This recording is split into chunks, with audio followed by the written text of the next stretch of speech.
Pulso económico del lunes, que como es tradicional vamos a arrancar echando la vista atrás a ver cómo le ha ido al IBEX. 0,19 de incremento, el índice general cierra en 13.373,1, con algunos valores que han aprovechado y de qué manera el que más sube hoy. Indra, 9,92 arriba. En segundo lugar, Arcelor, 4,84. Y en tercer lugar, Grifols, 3,58. Y en el lado del rojo, en el lado en el que preponderan las pérdidas, Merlin Property 2,78 de caídas, IAG 1,74 y Redeia, que coincide con la misma, 1,74 de caídas también. Y a continuación les voy a adelantar algunos de los titulares de lo que ha sido el día y de lo que va a ser lo más relevante de nuestra tertulia de análisis económico, la que mantenemos aquí cada tarde con los mejores expertos para que a ustedes no se les escape un detalle. Bueno, en nuestra tertulia de análisis económico tenemos que hablar de la inflación en la eurozona, que se ha moderado una décima en febrero, que cierra en el 2,4%, y les tengo que recordar que España está en el 3%, por lo menos en tasa adelantada, que veremos, probablemente se va a confirmar. Y como consecuencia de la cumbre política en Londres de fin de semana, pues hoy lo que se ha vivido en las bolsas europeas es que se ha disparado la industria de defensa europea. Rheinmetall, que es una empresa alemana, en máximos históricos. Y en España eso es lo que tiene que ver con el subidón de Indra, que ha estado subiendo pues un 9,92, como les señalaba antes. Bien, dicho lo cual, pues les presento ya a nuestros invitados esta tarde. Don Juan Iranzón, catedrático de Economía Aplicada y director de Armadata. Muy buenas tardes. Buenas tardes, encantado, y además volver a coincidir también con don Miguel Ángel me encanta.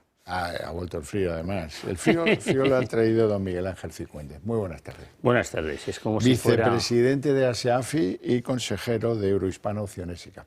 Pues nada, es como si empezáramos el año, que es la primera vez que coincidimos un lunes, pues muy contento. Pero como ustedes ya eran pareja artística, pues no pasa nada. Vamos con la bolsa. El IBEX hace un alto en máximos, pero, hombre, la verdad es que en la semana de los tipos del Banco Central Europeo, a pesar de las dudas que hay en el mercado, pues, hombre, sigue subiendo. Poco, pero sigue subiendo. Efectivamente, una serie de dudas. En primer lugar, porque se produce un cierto mal de altura y eso, lógicamente, se manifiesta con los niveles que tenemos. En segundo lugar, hay que tener en cuenta que se realizan beneficios. Las últimas sesiones han sido magníficas y también hay una tendencia, como es lógico, a realizar beneficios. Y luego, por otro lado, hay una incertidumbre respecto a lo que va a suceder con los tipos de interés. Se decía que la FED no lo iba a bajar, ahora se discute si puede bajar algo, y respecto a la Reserva Federal, ya lo hemos dicho, pero el Banco Central Europeo lo comentaremos dentro de un rato. Y luego, por otro lado, es que quién está impulsando el IBEX y de los, en este caso, índices europeos en general, el sector de defensa. Ya existe el convencimiento que hay que aumentar el gasto en defensa y, por ejemplo, se ha producido un subidón de Indra, pero también ¿de qué? De acero, todo lo vinculado con el acero inoxidable, etcétera. ¿Por qué? Porque para construir tanques, cañones, etcétera, se necesita precisamente, o aviones, esos materiales. Don Miguel Ángel. Bueno, pues la semana pasada comentábamos que el mercado, con razón o sin ella, el mercado está alcista, y entonces aquí hay que seguir apuntados en donde está la tendencia. Y bueno, oye, vemos al IBEX subiendo, al DAX subiendo, aunque estén en recesión, eso no tiene importancia porque los valores suben. Bueno, pues hay que seguir en la fiesta. No sabemos si la fiesta son las 6 o las 7 de la mañana y cuándo acabará, pero de momento hay que estar montado en la tendencia alcista y continuar con ella. Bien, pues hablemos del continente europeo porque la inflación de la eurozona se ha moderado, está en el 2,4 en febrero, siendo que la española cerraba el 3% por culpa sobre todo de los aumentos de la electricidad, del gas. Sí, en primer lugar, la inflación, el IPC en concreto, europeo, ha mejorado una décima respecto al mes anterior, ha pasado del 2,5 al 2,4, debido fundamentalmente al buen comportamiento de los alimentos. Estoy hablando de Europa. Y por tanto se acerca ligeramente a ese objetivo de estabilidad de precios del Banco Central Europeo, que es muy importante, que es el 2%. Pero dicho lo cual, ha decepcionado el mercado. Los analistas esperaban una inflación mejor, más baja, y en ese sentido vamos a ver lo que hace el Banco Central Europeo, que luego comentaremos. Pero por otro lado, hay que tener en cuenta que en España ha vuelto a subir una décima y es el quinto mes consecutivo de subida del IPC. básicamente en este caso se ha debido a los costes energéticos y muy especialmente a el IVA de la electricidad, al establecimiento ya del IVA normal. Y luego, por otro lado, eso sí, la inflación subyacente en Europa está en el 2,6 y en España en el 2,1. En este caso, básicamente, por una serie de servicios que han bajado en nuestro país. Bueno, pues yo creo que esta noticia refuerza la posible bajada de 0,25 que vamos a tener este jueves y bueno, refuerza las siguientes bajadas de tipos. Con lo cual, pues nos congratulamos que así sea. Vamos con esa subida de tipos. Los mercados esperan otro recorte de tipos del Banco Central Europeo este jueves. Ese es el día de la cita. Con alguna que otra reticencia de algunos miembros del Consejo del Banco.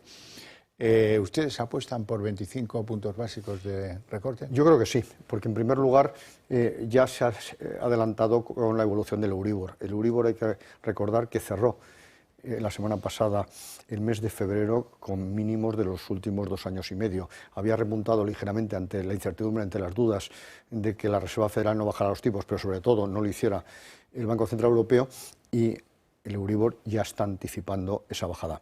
Y en segundo lugar, hay que recordar que Europa apenas tiene pulso, porque hay que tener en cuenta que Alemania a lo mejor sale después de 2 años de la recesión tímidamente, pero puede entrar Francia, como comentábamos la semana pasada. Por tanto, la falta de actividad económica en Europa, lógicamente, incita, aunque no es su objetivo del Banco Central Europeo, precisamente pensar en el crecimiento, pero incita a la bajada de los tipos, máxime si en cualquier caso está relativamente cerca de la estabilidad de precios, que es el 2%.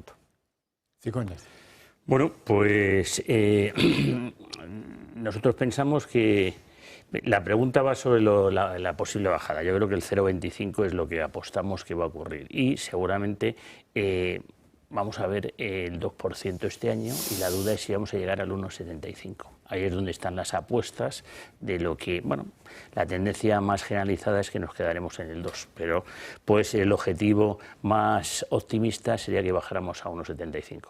En cualquier caso, yo creo que hay que recordar a los televidentes, por sus decisiones de ahorro, de inversión, etcétera, que afortunadamente los tipos de interés no van a volver a ser negativos, que precisamente la bajada de los tipos de interés va a ser como mucho al 1,75 y ya.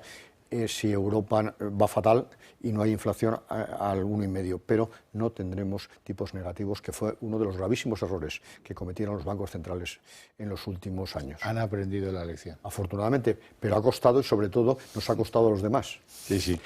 Bueno, hablemos de que después de la cumbre de Londres, esa en la que el primer ministro británico reunió la crema de europea, más el de Canadá, más tal cual. Bueno, bien. Después de eso, hoy los mercados lo que han hecho ha sido disparar los valores relacionados con la compra de armamentos. Es el caso de Rheinmetall, una de las grandes productoras de armamento alemana en este caso, que está en máximos históricos. El caso de Indra, que hemos comentado, 9,92 arriba.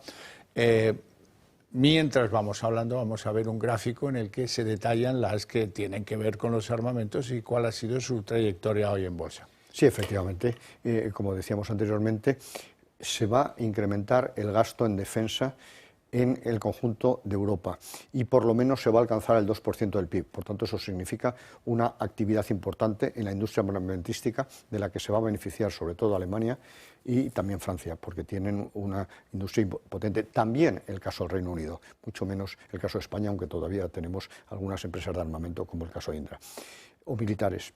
Pero dicho lo cual, lo que sí que hay que recordar es que ese incremento de gasto, que en España hay que pensar que dedicamos solo el 1,31% del PIB al gasto de defensa, es la mínima cantidad de todos los países de la OTAN, bueno, pues ese incremento del gasto no se debe producir a base de ingresos procedentes de Europa, de créditos extraordinarios o transferencias de Europa, no se debe producir flexibilizando las reglas fiscales. Lo que se debe realizar es a través del ahorro de otras partidas presupuestarias, que como hemos comentado aquí en muchas ocasiones, según el propio Instituto de Estudios Económicos, podemos ahorrar sin generar graves distorsiones al conjunto de la sociedad unos 60.000 millones al año. Por tanto, a mí lo que me parece preocupante de estas cumbres europeas es que se hable de incrementar el gasto en defensa, pero ese gasto en defensa que sea subvencionado por el conjunto de la deuda europea mutualizada o por la flexibilización,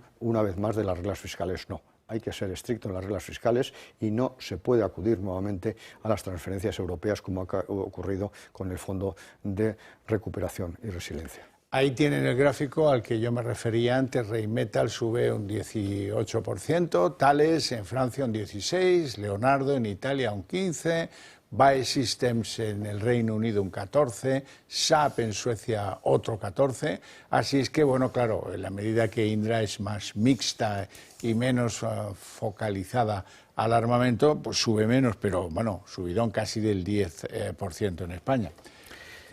Sí, la verdad es que es espectacular, y cuando veíamos corregir a Indra hace unas semanas con el movimiento de Telefónica y demás, pensábamos que ya había hecho techo, oye, y la fuerza subyacente que tiene es brutal, y es que se ha ido a zona de máximos, con lo cual al romper máximos históricos, pues desde luego quien las tenga, que las mantenga. Que las cuide. Que las cuide, ¿no? Efectivamente. Y luego, con respecto a lo que decía Juan, yo me temo lo peor, ¿eh?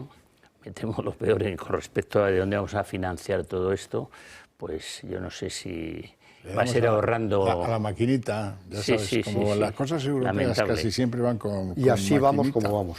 Sí, la verdad es que sí. Bueno, hablemos del IBEX en su conjunto, porque hemos superado la barrera de los 800.000 millones, marcando máximos históricos de capitalización. O sea, que podríamos decir que el IBEX hoy ya vale más de 800.000 millones. Sí, efectivamente, las 35 empresas que componen el IBEX 35, como su propio nombre indica, tienen actualmente una capitalización de 826.000 millones de euros, de tal manera que ha superado esa barrera psicológica de los 800.000 por dos razones fundamentales. Primero, por las subidas que estamos comentando que se están produciendo, y en segundo lugar, porque en los últimos tiempos ha habido ampliaciones de capital significativos. En cualquier caso, hay que decir que hay una importante concentración, precisamente, y una enorme diferencia entre las grandes empresas y las pequeñas empresas del IBEX 35.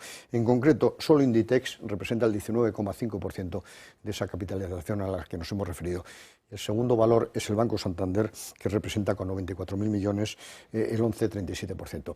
Es decir, las de abajo apenas sí tienen capitalización en comparación con las grandes.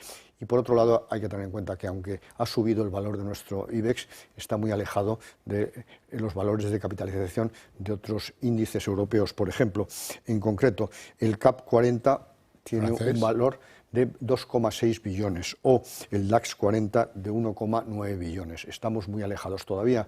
Nuestra bolsa es una bolsa corta, estrecha y con poca liquidez.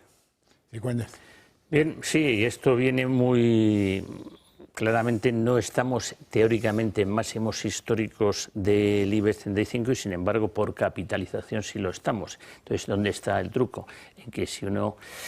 Aquí comentamos mucho lo de si el DAX incluye los dividendos, no los incluye, porque es que el IBEX sí está en máximos históricos. Uno incluye los dividendos, lo que se llama en inglés, que no me gustan los anglicismos, total return, es decir, con dividendos, sí está en máximos históricos el IBEX. Bueno, el titular de la cartera de Economía, Carlos Cuerpo, hablaba hoy sobre la respuesta conjunta europea a los aranceles y sobre el aumento que habrá que hacer, no se sabe muy bien cómo, de los presupuestos para abordar el nuevo gasto que deriva de la rearmamentización europea. El primero es la necesidad de tener una planificación coordinada.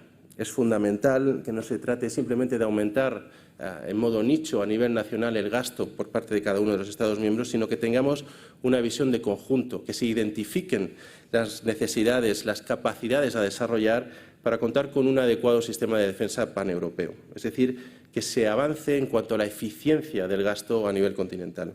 Que una guerra arancelaria, que medidas proteccionistas no benefician a nadie. Tenemos que ser constructivos, pero Europa no va a ser ingenua. Contamos con las herramientas necesarias para responder de forma decidida, defendiendo los intereses de nuestras empresas, de nuestras industrias y de nuestros ciudadanos. Yo sigo a oscuras, pero bueno, no sé ustedes. La verdad es que no ha ilustrado mucho. En primer lugar, sí que hay que tener en cuenta, evidentemente, que en el mundo actual tenemos que hablar de un ejército europeo y de una industria, cuando menos europea, en el aspecto militar. ¿Por qué? Porque ya no podemos hablar, con las necesidades tecnológicas de grandes inversiones, etcétera, de pequeñas industrias nacionales. En segundo lugar, hay que tener en cuenta, y afortunadamente parece, aunque les cuesta reconocerlo, que empezamos a pensar que la defensa nacional es uno de los pocos bienes públicos que quedan actualmente, junto con en este caso sería el caudal ecológico. ¿Qué es un bien público? Aquel que no es divisible, no se puede dividir por personas la defensa nacional, y que alguien se beneficie. El coste marginal de ese beneficio es cero. Eso es la defensa nacional y el caudal ecológico. Por tanto, ¿eso quién lo tiene que pagar? El Estado. Y hacerlo eficiente. Hasta ahora en España dedicábamos el 1,31% de nuestro PIB, pero a un ejército que no era claramente operativo. Por tanto, yo lo que estoy de acuerdo es que, dice, en Europa tenemos que tener un ejército operativo. Hombre, claro. ¿Y eso a qué obliga? A incrementar el gasto significativamente. Y sobre todo, además, en I+D, es decir, en tecnología. Porque hay que tener en cuenta que el gasto militar español, el 65% es gasto de personal. Hay que relativizar ese peso del personal frente a la tecnología. Y luego, por otro lado, pues hombre, lo de la defensa frente a Europa, yo siempre lo he dicho aquí, estoy absolutamente en contra de los aranceles, de poner obstáculos al libre mercado, pero también es cierto que nosotros mismos, con medidas medioambientales, con IVAs, etcétera, nos ponemos nuestros propios lastres a la competitividad. Por tanto, eso es lo que tenía que decir el ministro de Economía, y eso es lo que me gustaría escuchar. Vamos a reducir costes europeos. Empataremos los aranceles que ponga. Claro, eso sería lo suyo, ¿verdad? Poco más puedo incorporar a lo que ya ha dicho Juan. Pues saltamos de tema. Sí, Sigo con sí. usted. Farmamar se ha disparado un 8% por las recompras fundamentalmente de acciones. Le han dedicado algo de dinero, 9 millones de euros o así, a recomprar acciones, y la verdad es que les ha sentado bien. Bueno, pero lo que hay que tener en cuenta es dónde está el valor, que es que está en zona de resistencia clara, en 99,95, y claro, es una zona donde aquí la duda de siempre es, ¿las manos fuertes estarán distribuyendo o estarán acumulando? Pues yo no lo sé, con lo cual es un punto donde hay que andarse ya con cierto ojo, porque es que ha subido, hay que tener en cuenta que estaba en 35 no hace mucho tiempo, que sabemos que venía de estos entornos de 100, corrigió. Yo simplemente lo dejo ahí. Bueno, ha obtenido unos beneficios de 26,1 millones el año pasado, que significa, ojo, un crecimiento del beneficio, y eso explica en gran medida ese repunte de los precios, del 2.272%. Es decir, apenas tenía beneficios. Y ahora sí que parece que empieza a obtener beneficios, con unas ventas que también se han incrementado a 175 millones, y sobre todo quizá el atractivo fundamental, y por tanto puede ser opable, es que tiene una deuda de 42 millones y parece ser que en caja tiene 157, según los datos. Por tanto, es claramente opable. Pero dicho lo cual, es una empresa que no termina de consolidarse a lo largo del tiempo. Bueno, pues vamos con otra que le va a costar consolidarse. Talgo, han salido de pérdidas, dicen. No, señor. Siguen en pérdidas. 107,9 millones de pérdidas, siendo que lo que sí les crece son los ingresos, porque han sido capaces de vender trenes por valor de 670 millones. Sí, efectivamente, los ingresos se han incrementado un 2,6%, y sobre todo lo que se ha incrementado significativamente es la cartera de pedidos, que en este momento para los 4 próximos años está estimado en 4.200 millones de euros, de los cuales el 80% significa exportaciones al exterior. Por tanto, en ese sentido, estaría sano. ¿Y por qué obtiene pérdidas? Porque ha sido sancionado por Renfe. En concreto, ha obtenido unas pérdidas de 107 millones, y la multa que le puso Renfe por haber retrasado más de 2 años la entrega de los trenes Abril, como así se denomina, ha sido de 116,6 millones. Es decir, sí que tendría un ligero beneficio. En cualquier caso, ¿cuál ha sido la respuesta? Bastante lógica. Los directivos, empezando por su presidente, se han bajado significativamente el sueldo y sus retribuciones. El presidente un 44%, Gonzalo Urquijo. Pues nada, eso desde luego parece positivo lo que ha hecho el presidente. Pues mire, la verdad es que para un poquito invertir en este valor con ganas especulativas es complejo, invertir a medio plazo también, y bueno, pues cuando llega a estos entornos un poquito por debajo, a la zona de 3,35, pues la verdad es que ha dado unas oportunidades muy buenas para vender con cierta celeridad, con lo cual, de momento, yo diría, espérense a ver si da una nueva oportunidad de compra. Bueno, hablemos del automóvil, que sé que a usted le gusta mucho. En febrero, 90.327 entregas de turismos, aumentan un 11% y se ve claramente que hay un impulso favorable para que eso haya sido así, de la reposición de todos los vehículos afectados por la dana de Valencia.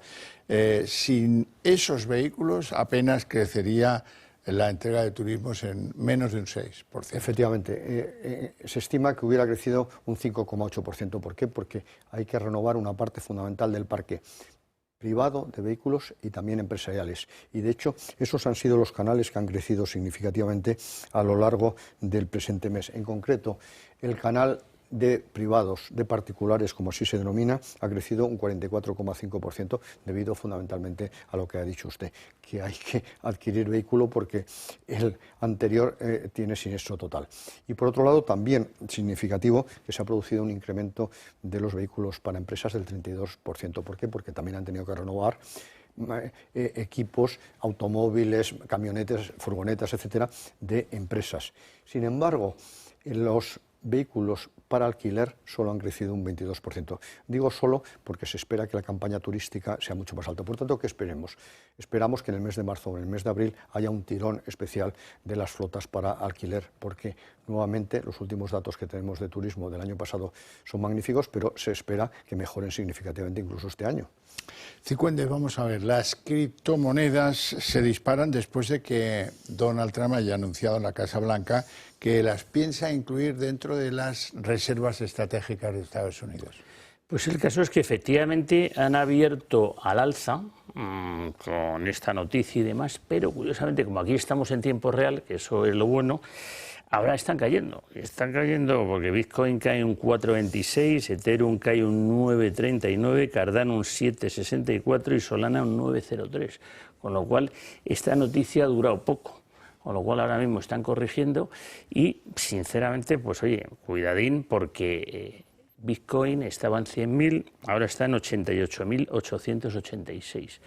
Veremos a ver. Yo estoy completamente en desacuerdo con esa idea de considerarlo reserva estratégica, porque para eso tiene que ser una divisa, un dinero, y no lo es.